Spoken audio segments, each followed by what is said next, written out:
Puji nama Tuhan, sebelum kita kembali merenungkan kebenaran firman Tuhan, mari kita masuk di dalam doa. Tuhan Yesus, terima kasih buat segala berkat, kebaikan Tuhan sepanjang hari, minggu, bulan, sampai saat ini Tuhan sudah banyak menolong, bahkan memberkati kami. Engkau baik, bahkan sangat amat baik Tuhan dalam kehidupan kami. Kami mengucap syukur untuk segala kebaikan-Mu, dan kami akan menikmati kebenaran firman-Mu. Sebelumnya ampunilah dosa dan kesalahan kami Tuhan. Kuduskan, layakkan, nyatakanlah kebaikan bagi kami. Dan biar firman-Mu menjadi remah dalam kehidupan kami, kekuatan bagi kami. Dalam nama Yesus, haleluya, amin. Puji nama Tuhan, mari kita kembali merenungkan kebenaran firman Tuhan dalam surat Yudas yang sudah kita bahas sampai ayatnya yang ke-10, ya, sedikit mengulang ayat 3 sampai ayat yang ke-4, bagaimana Yudas memberitahukan kepada jemaat Tuhan bahwa ada guru-guru palsu, pengajar-pengajar palsu yang masuk menyusup di tengah-tengah jemaat, ya, dan tidak diketahui siapa orangnya. Tapi Yudas memberikan peringatan kepada mereka bahwa para penyelusup itu nantinya akan dihukum, ya, seperti orang-orang Israel yang keluar dari tanah Mesir, para malaikat yang memberontak, dan seperti Sodom dan Gomora, ya, digambarkan seperti itulah hukuman-hukuman yang akan diterima oleh para guru-guru palsu. Lalu kita sudah bahas kemarin ciri khas atau ciri-ciri dari guru-guru palsu adalah di dalam ayat 8 sampai ayat yang ke-10, yaitu mereka merasa mendapatkan visi, mimpi, penglihatan yang daripada Tuhan. Setelah itu mereka mulai menghujat, ya, mulai menghina kekuasaan Allah dan para orang-orang kudus maupun para malaikat. Dan Yudas juga memberikan contoh bahwa Mikael saja tidak melakukan hal yang seperti itu, ya. Apalagi anak-anak Tuhan tentunya juga tidak melakukan hal yang sama, menghujat, menghakimi orang-orang yang ada di sekelilingnya. Lalu yang ketiganya yaitu mereka berjalan atau melakukan tindakan-tindakannya dengan nalurinya sendiri, ya, pikirannya sendiri, hatinya sendiri, bukan berdasarkan kebenaran firman Tuhan, ya. Lalu kita masuk di dalam ayat 11 sampai ayat yang ke-13, kita akan melihat beberapa ciri khas lagi dari orang-orang fasik ini atau guru-guru palsu ini. Mari kita masuk di dalam ayatnya yang ke-11. Celakalah mereka. Kata celakalah mereka ini dalam terjemahan ini agak sedikit berbeda dengan terjemahan bahasa Indonesia, terjemahan baru. Ya, dalam terjemahan lain celakalah mereka ini adalah seperti kepastian bahwa Allah akan menghukum orang-orang fasik ini, ya, guru-guru palsu ini, orang-orang yang mengajarkan ketidakbenaran. Mengapa mereka harus dihukum? Sekali lagi, ini kepastian bahwa suatu saat nanti, ya, mereka pasti akan dihukum Allah. Mereka pasti akan mengalami celaka. Ya, jadi jangan pernah berpikir, ya, kok orang yang hidupnya fasik, yang hidupnya melakukan perbuatan-perbuatan yang jahat, kenapa tidak dihukum? Belum, tunggu waktunya, itu pasti. Ya, oleh sebab itu kita kalau sudah ada di dalam kebenaran firman Tuhan, jangan kita merasa kenapa saya sudah benar di dalam Tuhan, kenapa saya sudah melakukan firman Tuhan, kok hidup saya seperti ini. Sedangkan orang-orang yang fasik, orang-orang yang menyakitkan hati Tuhan, orang-orang yang menghina Tuhan, orang-orang yang hidup sesuai dengan keinginan nafsunya sendiri, kenapa dia tidak dihukum? Saya mau katakan, tidak. Itu pemahaman yang salah. Pemahaman yang benar adalah bahwa mereka pasti akan dihukum. Itu adalah janji firman Tuhan. Kenapa mereka akan dihukum? Ya, dasarnya itu karena mereka mengikuti jalan yang ditempuh Kain. Inilah hal yang pertama, alasan kenapa guru-guru palsu dihukum. Karena mereka mengikuti jalan yang ditempuh Kain. Artinya guru-guru palsu ini mereka mengikuti cara hidup seperti Kain. Bagaimana cara hidup Kain? Ya, kalau kita melihat dalam kitab Kejadian, Kain memberikan korban persembahan sesuka hatinya, bukan menurut atau apa yang Allah mau, yang Allah kehendaki. Ada yang mengatakan bahwa Kain dalam memberikan korban persembahan itu tidak berdasarkan iman. Seperti itu. Jadi pengorbanan yang Kain lakukan itu tidak menurut standar kebenaran firman Tuhan, apa yang Allah kehendaki, apa yang Allah mau, ya sesuai dengan ayat yang ke-8. Namun demikian orang-orang yang bermimpi-mimpian ini juga mencemarkan tubuh mereka. Atau di dalam ayat 10-nya, ya justru apa yang mereka ketahui dengan nalurinya seperti binatang yang tidak berakal. Berdasarkan dirinya sendiri. Kalau dia merasa bahwa yang baiknya seperti ini, menurut perasaannya sendiri, bukan menurut kebenaran firman Tuhan. Itulah yang dilakukan Kain. Ketika korban persembahannya tidak dihargai, mulailah dia mempersalahkan saudaranya, yaitu Habel. Ya, dia iri dan dia mulai memiliki rencana untuk membunuh Habel. Padahal Tuhan sudah nasihati, jangan melakukan itu. Dosa sudah mengintip, mengapa mukamu muram? Tetapi Kain tetap, dia lebih mengikuti nalurinya sendiri, dia lebih mengikuti hatinya sendiri, dia lebih mengikuti pemikirannya sendiri. Akhirnya dia membunuh Habel. Nah, ini yang menjadi ciri khas atau gaya hidup dari guru-guru palsu. Memberikan korban persembahan kepada Allah menurut caranya sendiri. Setelah Allah tidak mengindahkannya, mulailah dia mencari kambing hitam, mulailah dia menghabisi saudaranya. Ya, bisa dikatakan ada rasa iri hati terhadap Habel, karena Habel lebih diindahkan korban persembahannya. Ya, ketika Tuhan datang menghukum Kain, bukannya bertobat, bukannya menyesali, bukannya meminta ampun, tetapi dia menolak Allah, bahwa hukuman yang Allah berikan itu terlalu berat dibandingkan dengan apa yang dia lakukan. Dia mulai membangun keadilan menurut pemikirannya sendiri lagi. Itulah yang dilakukan oleh Kain. Nah, kita sebagai anak-anak Tuhan, dalam kita memberikan korban persembahan pun kepada Tuhan, ya menurut Alkitab. Menurut Alkitab.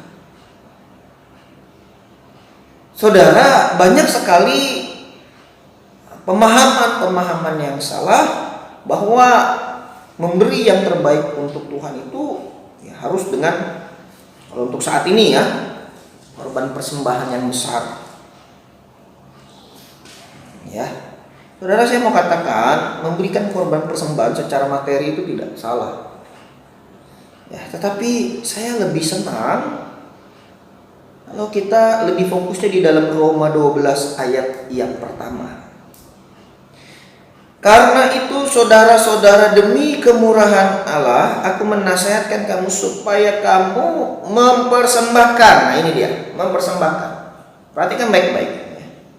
Tubuhmu sebagai persembahan yang hidup, bukan uangmu.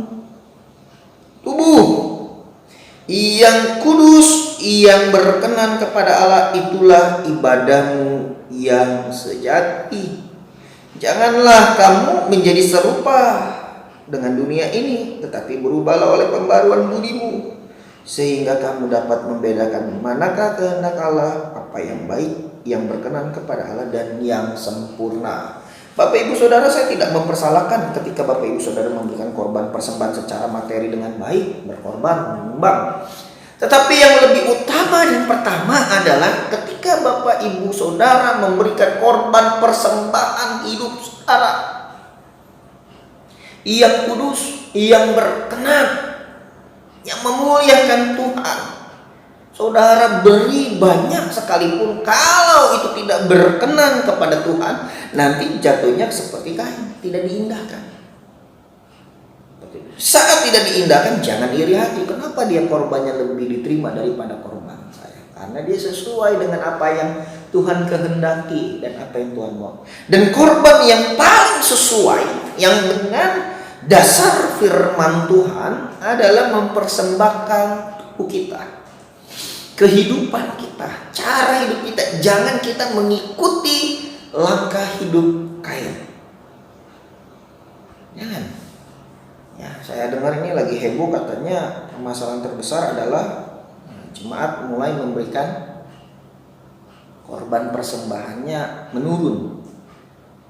Yang mengatakan ini sedang keadaan krisis ekonomi yang cukup lumayan, banyak orang yang di PHK, dipecat, gajinya dipotong. Ya, jadi kalau ada jemaat yang memberikan korban persembahan yang kecil, menurut saya ya, sah-sah saja.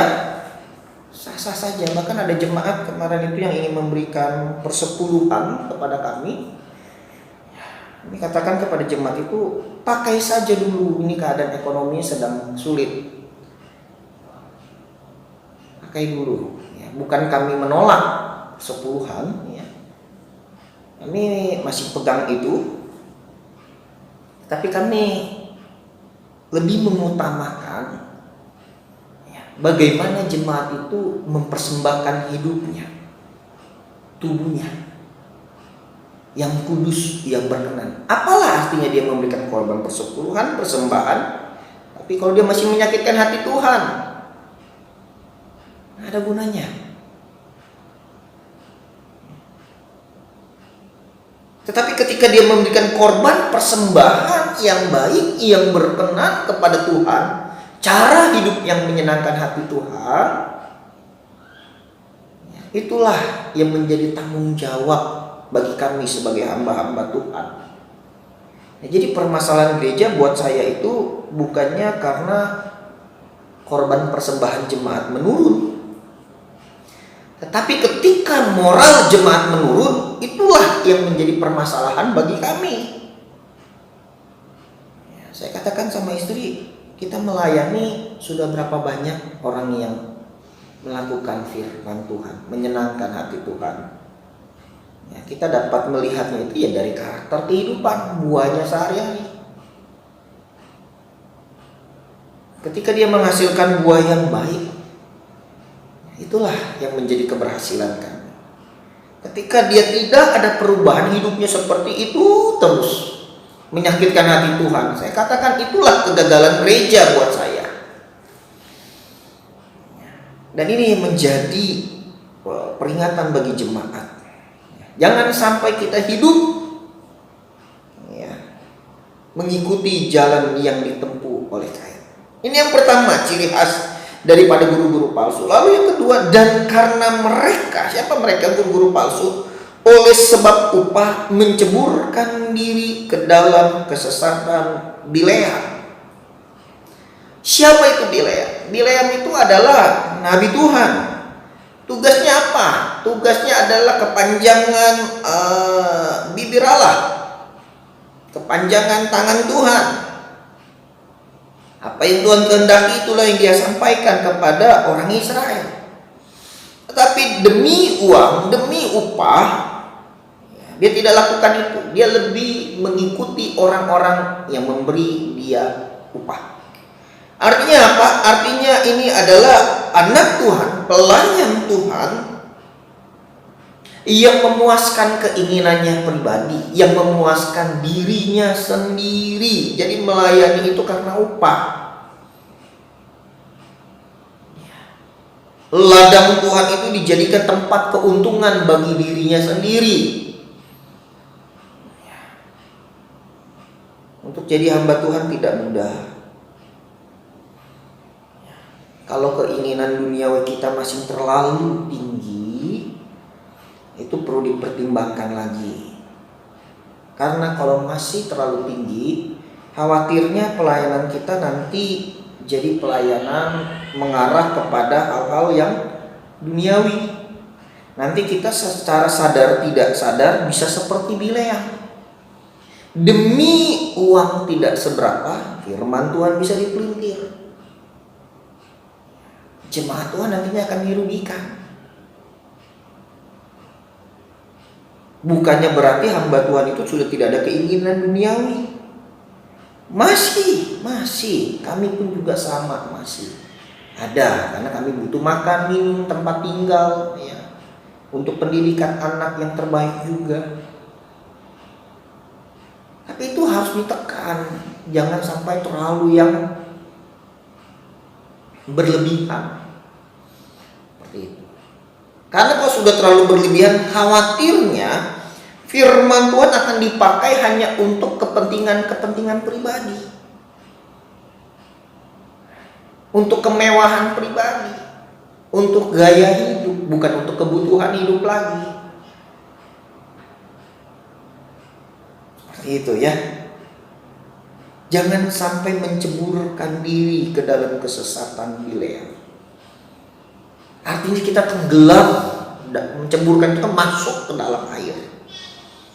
Kalau menceburkan diri seperti Bileam, artinya dia masuk ke dalam, tenggelam ke dalam kobangan yang penuh dengan keserakahan keduniawian sekali.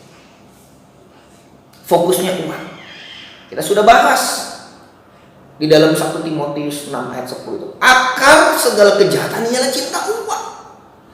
Fungsi Bileam adalah pada saat itu sebenarnya untuk memberkati Israel, menuntun Israel melakukan apa yang Tuhan kehendaki. Tetapi karena uang, karena upah, akhirnya dia menyimpang. Malah dia berusaha membohongi, memberikan pengajaran yang tidak baik kepada orang Israel, sehingga orang Israel jatuh ke dalam dosa.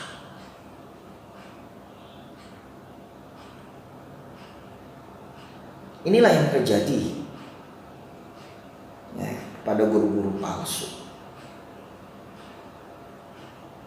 Ya, saudara juga kita belajar bersama, jangan sampai kita juga sama sebagai anak Tuhan menyemplungkan diri kita mengikut Tuhan, mengiring Tuhan karena upah. Jadi kalau ada anak-anak Tuhan yang mengiring Tuhan, mengikut Tuhan karena fokusnya yang utama dan pertama hanya karena ingin berkat-berkat saja secara materi, nah ini perlu dikoreksi lagi pengiringan kita kepada Tuhan. Kenapa saya harus sampaikan ini? Jangan sampai nantinya kita ke depannya jadi salah dalam pengiringan kita, seperti orang yang bermimpi-mimpi. Gitu. Nah, ini menjadi koreksi bagi kita. Lalu yang ketiga, dan mereka binasa karena kedurhakaan seperti Korah. Ya. Kalau saya runut dari kain itu, kelihatannya rohani. Ternyata seenaknya saja apa yang mereka lakukan. Bileam kelihatannya juga rohani, ternyata demi uang. Dan Korah sama, kelihatannya juga rohani, ternyata demi apa? Demi jabatan. Apa yang dilakukan Korah di dalam Bilangan 16? Dia berusaha mempengaruhi para pemimpin orang-orang Israel untuk memberontak melawan Musa. Musa dan Harun adalah orang yang dipilih Tuhan untuk menjadi imam, untuk menjadi pemimpin bagi bangsa Israel. Tetapi mereka tidak terima. Mereka lah yang ingin atau merasa bahwa sayalah yang lebih layak menjadi pemimpin. Saudara, menjadi hamba Tuhan, imam itu panggilan, saya mau katakan. Tuhan yang memilih, bukan mau hati kita. Makanya jangan seperti ayat 8, jangan bermimpi-mimpian. Lihat hamba Tuhan enak, hamba Tuhan wah bisa ini, bisa itu. Saya juga mau lah, saya juga bisa kok, cuman khotbah doang. Bukan soal cuman bisa khotbah doang. Tetapi ini berbicara tentang panggilan. Tuhanlah yang memilih. Tuhanlah yang menempatkan mereka untuk ada di sana. Ya, kemarin habis berbicara, ngobrol dengan seorang ibu dan seorang bapak tentang anak kami, apakah akan menerusi pelayanan. Saya katakan, saya kembalikan kepada Tuhan. Apakah Tuhan memanggil mereka sebagai hamba Tuhan? Saya tidak mau paksakan anak-anak kami menjadi hamba Tuhan. Khawatirnya nanti bisa seperti Kain dan Bileam, atau bisa jadi seperti Korah. Biarlah Tuhan yang memilih. Kalau Tuhan sudah memilih kedua anak kami untuk menjadi hamba Tuhan, puji Tuhan. Tapi kalau tidak, jangan kami sebagai orang tua memaksakan itu. Nanti apa bedanya kami dengan Korah? Korah ini berusaha masuk di dalam jabatan yang Tuhan tidak berikan kepada mereka.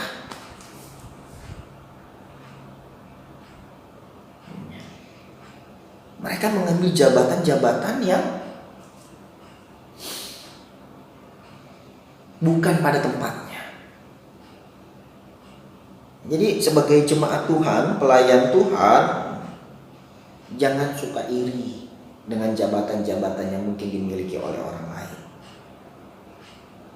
Tuhan yang panggil, Tuhan yang pilih kita untuk melayani Dia. Dan Tuhan tahu yang terbaik pelayanan apa yang Tuhan berikan kepada kita. Haleluya. Ya, puji nama Tuhan. Saya pun pribadi, kalau bisa pilih mau jadi hamba Tuhan, saya maunya lebih senang jadi pengusaha, jadi pembisnis. Tapi karena Tuhan tempatkan saya untuk menjadi hamba Tuhan, ya saya tidak bisa paksa. Dan ternyata ketika saya mengikuti apa yang Tuhan mau, jujur, puji Tuhan, walaupun berat, kami bisa lalui itu bersama dengan Tuhan. Ada kekuatan yang dari Tuhan. Ya, ayat 12. Mereka inilah noda dalam perjamuan kasih-Mu, di mana mereka tidak malu-malu melahap dan hanya mementingkan dirinya sendiri. Mereka bagaikan awan yang tak berair, yang berlalu ditiup angin. Mereka bagaikan pohon-pohon yang dalam musim gugur tidak menghasilkan buah. Pohon-pohon yang terbantu dengan akar-akarnya dan yang mati sama sekali. Mereka bagaikan ombak laut yang ganas, yang membuihkan keaiban mereka sendiri. Mereka bagaikan bintang-bintang yang baginya telah tersedia tempat di dunia kekelaman untuk selama-lamanya. Itulah isi ayat 12 dan ayat yang ke-13 ya. Jadi guru-guru palsu ini sebenarnya hanya memberikan kotoran-kotoran, noda-noda di dalam perjamuan kasih. Perjamuan kasih ini mereka bertemu, yang mereka makan bersama, mereka sedang mempererat hubungan antara sesama dan terlebih kepada Tuhan. Jadi sedang memperkuat hubungan antara satu jemaat dengan jemaat yang lain seperti itu. Tetapi dalam momen yang seperti ini, ya, si guru-guru palsu ini malah buat kegaduhan. Ya. Mereka malah lebih mementingkan dirinya sendiri. Saudara, kenapa saya katakan kegaduhan? Sebab di dalam firman Tuhan katakan, orang yang lebih memikirkan atau mementingkan dirinya sendiri ini akan membuat kekacauan. Akhirnya tempat yang harusnya menguatkan, menyegarkan, membuat hubungan dengan Tuhan lebih baik, malah jadi keributan di sana, kegaduhan. Karena mereka rakus ya. Dalam pesta makan itu, dalam perjamuan kasih itu, mereka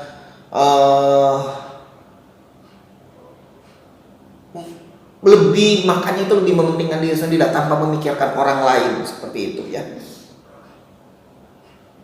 Dan dikatakan itu mereka seperti awan yang ditiup angin, nggak ada hasilnya, seperti pohon yang tidak ada buahnya di musim, harusnya musim memetik buah-buah itu nggak ada. Inilah gambaran dari guru palsu.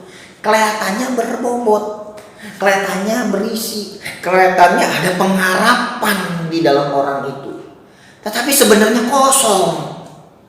nggak ada isinya itu guru-guru palsu itu. Justru di dalam ayat 13-nya itu dikatakan mereka itu seperti orang yang terombang-ambing, yang dikatakan seperti ombak laut yang ganas. Sebenarnya itu mereka hanya memberikan menonjolkan kaiban mereka sendiri. Ya, dan dikatakan di situ itu mereka itu seperti pohon yang dicabut akar-akarnya lalu yang mati. Ini mati sama sekali, ini yang mati 2 kali ya. Kenapa mati 2 kali? Jadi ini ada penjelasannya seperti ini, saudara. Dia dari orang yang tidak mengenal Tuhan akhirnya mengenal Tuhan. Jadi dia mati dulu terus mengenal Tuhan, hidup ya. Setelah hidup artinya dia memilih jalan menurut jalannya sendiri ya, dia kembali mati lagi ya. Jadi di sini mati sama sekali ini mati 2 kali. Jadi mati lagi. Bahkan terakhirnya dikatakan orang-orang yang seperti inilah, ini mereka bagaikan bintang-bintang yang baginya telah tersedia tempat di dunia kekelaman untuk selama-lamanya. Ada di dalam dunia kekelaman. Itulah yang dimaksud dengan celakalah mereka. Artinya celaka mereka itu mereka akan dicabut seperti pohon ya, yang dari akar-akarnya lalu dilemparkan, dimasukkan, ditaruh di tempat yang paling kelam untuk selama-lamanya. Inilah nasib daripada guru-guru palsu. Ya, kalau kita baca ayat 12-13 ini kelihatannya berbobot, kelihatannya berisi. Tapi sebenarnya kosong guru-guru palsu. Nah, itulah gambaran dari orang-orang fasik juga. Itulah gambaran dari anak-anak Tuhan yang ngomongnya rohani, mulutnya rohani. Tetapi ketika dia tidak melakukan firman Tuhan, tidak sesuai dengan perkataannya, maka dia itu sebenarnya seperti pohon yang tidak berbuah, seperti awan yang tidak berair, seperti ombak yang membuihkan kaibannya sendiri. Biarlah ini menjadi perenungan bagi kita. Kita sebagai anak-anak Tuhan jangan sampai kita punya karakter juga seperti guru-guru palsu. Dan biarlah kita juga sebagai anak Tuhan bisa melihat mana guru yang benar dan mana guru yang tidak benar. Ya. Yesus katakan, pohon yang tidak berbuah dia akan dicabut, dia akan dibakar. Ranting-ranting yang tidak berbuah juga akan dipatahkan, disingkirkan. Sekali lagi saya ingatkan di dalam Matius 7, Tuhan Yesus katakan engkau akan bisa melihat dari buahnya. Jadi penting buah itu. Puji nama Tuhan, biarlah firman Tuhan ini menjadi kekuatan bagi kita, menjadi rema bagi kita. Mari kita satu di dalam doa. Tuhan Yesus, terima kasih buat firman. Ampuni kelemahan kami, ampuni dosa kami, ampuni segala kekurangan kami. Kami penuh dengan dosa, kesalahan, kelemahan. Perbaiki kami Tuhan. Berkati jemaat-Mu di Bogor, Gading Serpong, dan di Daruraya. Semua dalam pemeliharaan Tuhan dan berkat-berkat Tuhan. Kami hamba-hamba-Mu, Tuhan terus tolong pimpin. Jangan sampai kami mengajarkan yang tidak baik, memberikan contoh yang tidak baik. Terpujilah Tuhan. Kami sudah berdoa, dan biar firman-Mu menjadi kekuatan bagi kami. Roh Kudus menerangi, memberikan kami pemahaman yang jauh lebih dalam lagi dari apa yang hamba-Mu sudah sampaikan Tuhan. Terpujilah Tuhan di dalam nama Tuhan Yesus Kristus. Haleluya. Amin. Tuhan Yesus memberkati kita semua. Selamat melakukan aktivitas kita di dalam pengiringan kita kepada Yesus. Tuhan Yesus memberkati. Haleluya.